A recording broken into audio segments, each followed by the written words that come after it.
사대교회는 역사에 의하면 설립 이후 40년이 되어서 쇠퇴하고 사라진 교회입니다. 앞에 나온 네 교회들은 책망도 받았지만 칭찬도 있었습니다. 그러나 사대교회에 대한 칭찬은 없습니다. 곧바로 책망으로 들어갑니다. 내가 내 행위를 아노니 내가 살았다 하는 이름은 가졌으나 죽은 자로다. 아주 직설적이고 강하게 말씀하셨습니다. 주님으로부터 받은 끔찍한 판정입니다. 교회가 죽음을 맞는다는 것은 무엇을 의미할까요? 죽음이란 가장 끔찍한 사건입니다. 바울은 교회를 그리스도의 몸이라고 했습니다. 교회는 생명 공동체입니다. 생명 공동체가 죽는다면 그것만큼 절망적인 것은 없습니다. 교회가 죽었다는 것은 생명력을 잃어버린 것입니다. 교회의 기능이나 역할을 잃어버린 상태입니다. 물론 눈에 보이지 않는 주님의 교회는 2000년 동안 흥황해 왔고 지금도 건재합니다. 그러나 눈에 보이는 지역 교회는 죽음을 맞이할 수 있습니다. 축하 속에 개업했던 식당이 얼마 지나지 않아 문을 닫습니다. 다양한 기관과 조직체들도 그 수명을 다합니다. 위대한 기업들도 사라집니다. 때로는 국가도 죽어 사라집니다. 무수한 제국들이 소멸을 경험했습니다. 교회가 죽어가는 것을 원하는 사람은 아무도 없습니다. 그러나 현실은 다릅니다. 오늘날도 죽어가는 교회들은 지금도 많습니다. 이 시간도 동일하게 먼저 4대 교회를 향해 말씀하시는 주님의 모습을 먼저 살펴보고자 하는데요. 4대 교회를 향해 메시지를 보내는 주님의 모습은 하나님의 7 영과 7 별을 가지신 이였습니다. 1절을 보면 4대 교회 사자에게 편지하라. 하나님의 7 영과 7 별을 가지신 이가 이르시되. 7이라는 단어는 완전함, 충만함을 의미합니다. 따라서 성령은 완전한 영, 충만한 영이라는 것입니다. 7 별은 7 교회의 사자, 곧 각 교회의 지도자를 의미합니다. 즉 교회의 지도자들을 붙들어 인도하시는 교회의 진정한 주인 되신 주께서 7 영, 곧 거룩하고 완전하신 성령을 통해서 지금 4대 교회에 말씀하시는 것입니다. 말씀드렸듯이 4대 교회는 칭찬은 없고 책망만 받은 교회였습니다. 그만큼 도시의 세속화가 은밀하게 그리고 전체적으로 진행되어 교회가 영적으로 잠들게 되었던 것입니다. 주님께서는 어떻게 이 교회를 책망하고 있습니까? 먼저 1절 하반절을 보면 내가 살았다 하는 이름은 가졌으나 죽은 자로다. 2절에서는 내 하나님 앞에 내 행위에 온전한 것을 찾지 못하였노니 라고 말씀하십니다. 한마디로 4대 교회는 명목상의 교인을 많이 가진 교회였습니다. 이름으로는 널리 알려진 교회였지만 교인들 한 사람 한 사람의 영적인 상태는 무덤이었습니다. 사람 앞에서는 대단한 믿음을 가진 것으로 치장하고 있었지만 하나님 앞에서 그의 불꽃 같은 안목을 피할 수는 없었습니다. 하나님 앞에서는 영적인 시체라고 진단받은 것입니다. 죽었다고 판정을 받는 4대 교회가 가지고 있지 않은 것은 둘입니다. 하나는 주의 영과 또 하나는 참 목자입니다. 성령이 떠난 교회 그리고 자격이 없는 목자가 목회를 하는 곳입니다. 이 두 가지가 없으면 그 교회는 죽습니다. 성령이 역사하시지 않는 교회는 이미 죽은 교회입니다. 사람이 아무리 많이 모여 있어도 성령이 떠나버리면 그 교회는 아무것도 아닙니다. 성령은 살리는 영입니다. 교회를 일으키시는 분은 성령이십니다.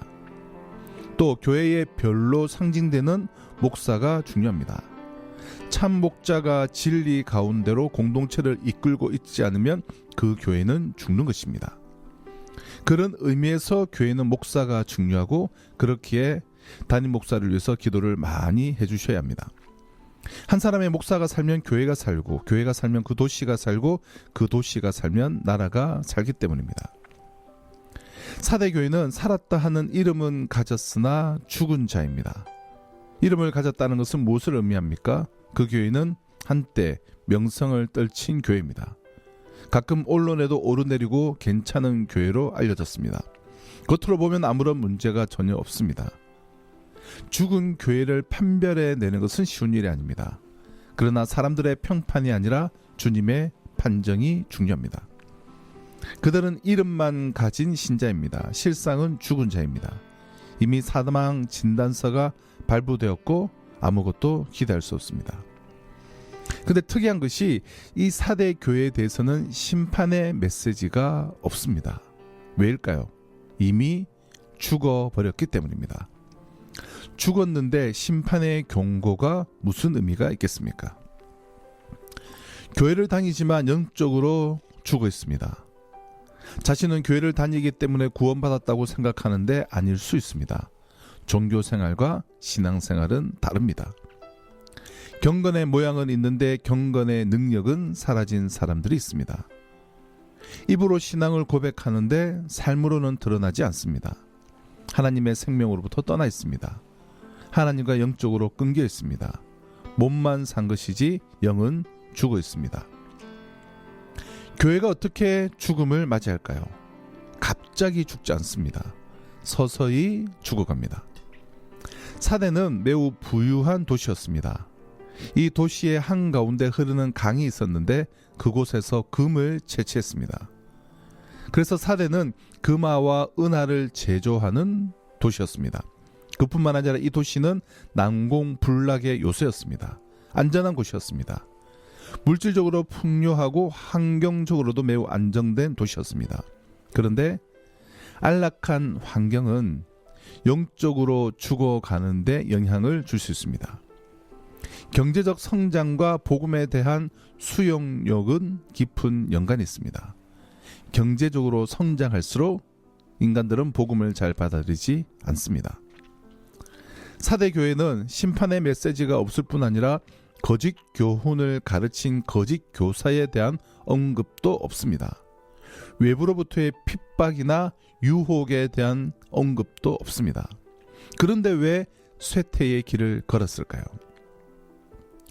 경제적 부와 안정된 생활을 누리다 보면 영적인 긴장도가 떨어집니다. 갈망이 사라집니다. 하나님을 간절히 찾지 않습니다. 기도나 예배에 대한 사모함이 없습니다. 예배의 형식은 있는데 예배의 내용은 부실합니다. 매너리즘에 빠진 것이죠.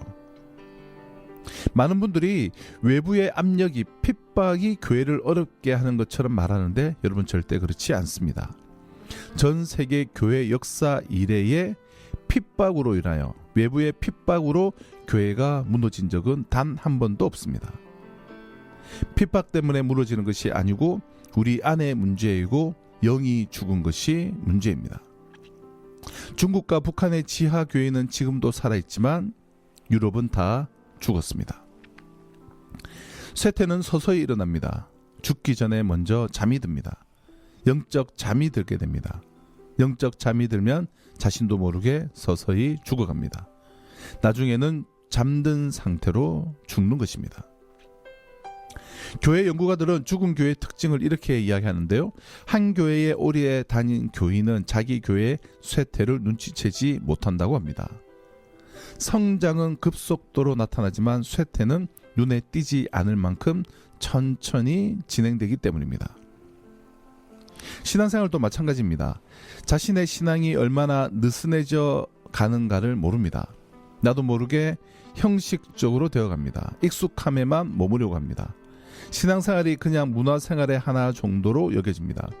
자연스레 영적인 나태와 침체가 찾아오고 오랫동안 진행되다가 다시 회복이 안 됩니다. 이스라엘의 역사를 보면 하나님을 섬기던 제단들이 조금씩 무너졌습니다. 하나님을 섬기던 제단의 나중에는 우상이 올라가 있는 것이죠. 그러므로 우리의 예배와 기도 생활을 한번 점검해 볼 필요가 있습니다. 죽은 예배를 드리는가? 살아있는 예배를 드리는가? 죽은 교회는 예배가 죽어 있습니다. 예배의 횟수가 중요하지 않습니다. 형식적인 예배라면 의미가 없습니다. 죽어가는 교회는 생명력은 없고 형식만 붙들고 있습니다. 생명에 대한 관심보다 비본질적인 것에 관심을 쏟습니다. 사람의 영혼보단 시설과 조직, 직분에 관심을 가집니다. 전통을 중요하게 여기고 변화를 거부합니다. 불필요한 조직과 내부 규정들이 너무나 많습니다. 직분은 감투가 됩니다. 교회 직분을 세속적인 명예로 여깁니다. 이러한 죽은 교회의 특징은 변화를 거부하는 것입니다. 과거의 전통이 우상이 됩니다. 아무것도 바꿀 수 없습니다. 그런 교회는 그 교회의 유력한 중직자가 수십 년 전 기증한 강대상이나 피아노, 예배당 장의자는 아무리 낡아도 예수님이 오셔도 바꾸는 것은 불가능합니다. 죽어가는 교회는 쓸데없는 것을 붙들고 고집을 피웁니다. 변화를 추구해야 하는데 한사코 변화를 거부합니다. 교회의 소생을 위해 결단이 요구됩니다. 변화를 거부하면 죽음을 선택한 것입니다. 변화를 거부하는 교회들의 특징은 매우 경직되어져 있다는 것입니다. 무엇 하나 결정하려고 하면 회의에 회의를 거듭합니다. 죽은 교회는 어느 것 하나 바꾸기가 쉽지 않습니다. 과거에 추억이 있는 것들을 버리지 못합니다. 모든 것은 미래보다 과거에 집중되어 있습니다. 하나님보다 자기 자신들을 위해 에너지를 쏟습니다. 비본질적인 것에 목숨을 걸고 싸우고 본질적인 것에는 오히려 무심해집니다. 결국 변화를 거부하는 역사가 오래된 교회들은 고목이 되어 죽음을 선택합니다. 살아있는 공동체의 특징은 역동이 있습니다. 끊임없이 갱신되어지고 변화합니다.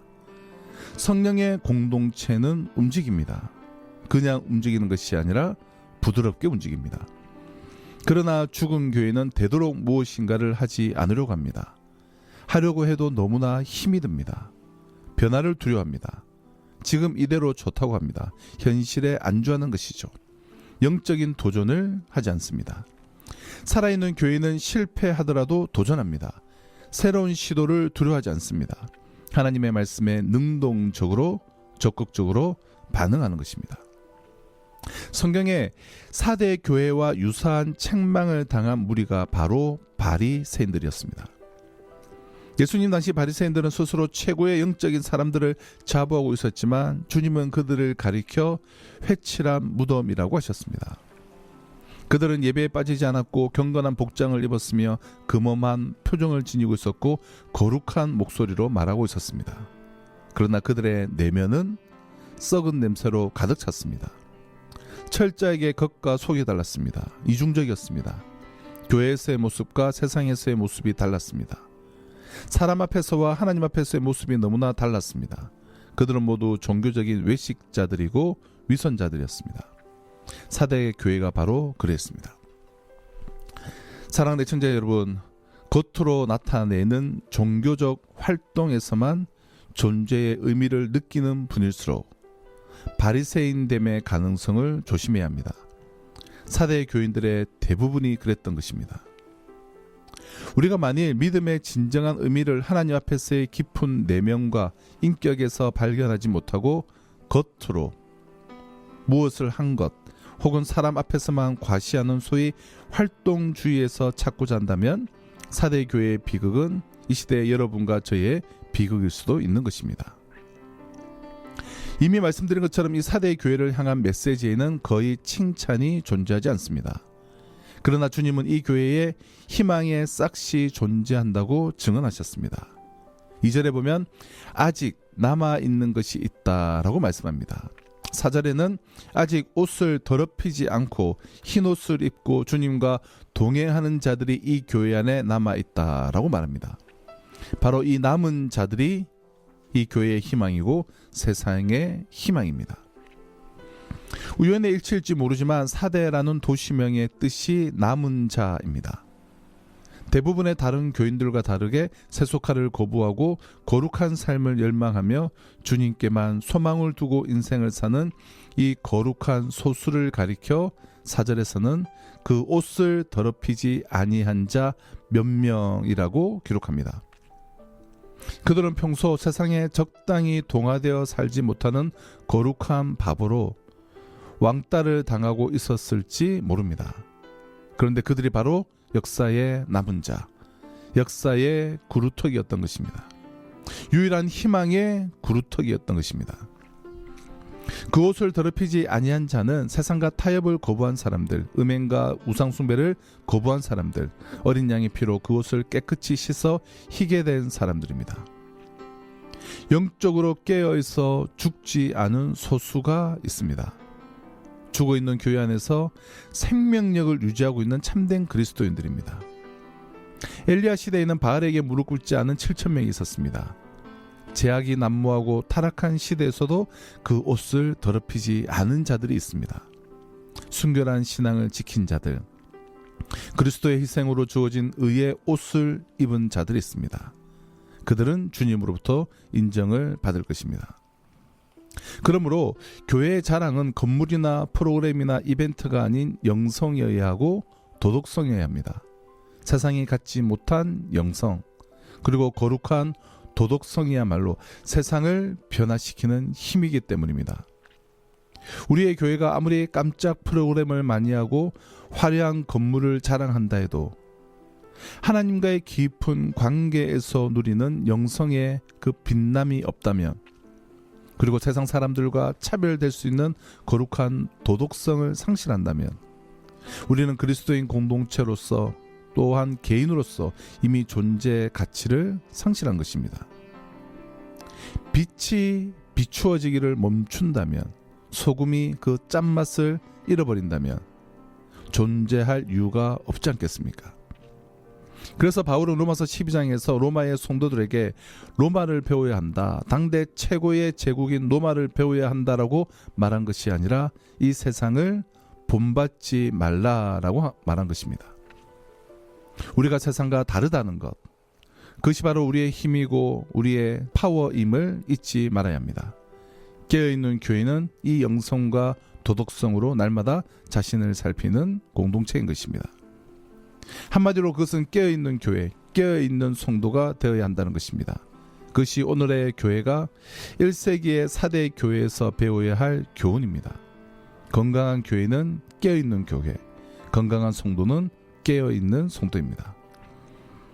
사랑하는 국동방송 애청자 여러분, 죽었다라는 말을 가볍게 듣고 지나치면 안 됩니다. 심각한 일입니다. 작은 경고가 아닙니다. 나는 살아있는 신자인가? 나는 죽은 자가 아니라고 강력하게 말할 수 있는가? 내가 살아있다면 그 살아있음을 무엇으로 증명할 수 있는가? 그 이유를 우리는 설명할 수 있어야 합니다. 그저 열심히 교회를 다니는 것만으로는 부족합니다. 살아있는 신자, 살아있는 교회여야 합니다. 우리가 진정으로 살아있는 신자가 된다는 것은 생명만 겨우 유지하고 있는 정도의 신앙을 말하지 않습니다. 생명의 에너지가, 복음의 에너지가 발산되어서 나뿐만 아니라 내 주변의 사람들까지 살려내는 열매 맺는 신자가 되어야 합니다. 살아있는 신자는 열매를 맺고 꽃을 피우고 향기를 냅니다. 단순히 살아있다는 것만을 증명해내는 생물학적인 의미가 아니라 그 기능과 역할을 감당해내는 능력 있는 신자가 되시기를 바랍니다. 살아있음의 열매를 드러내는 신자, 그런 교회를 세우는 일에 날마다 깨어있어 이 마지막 시대에 우리에게 주어진 그 귀한 사명을 능히 감당하는 우리 모두가 다 되시기를 주님의 이름으로 축원합니다.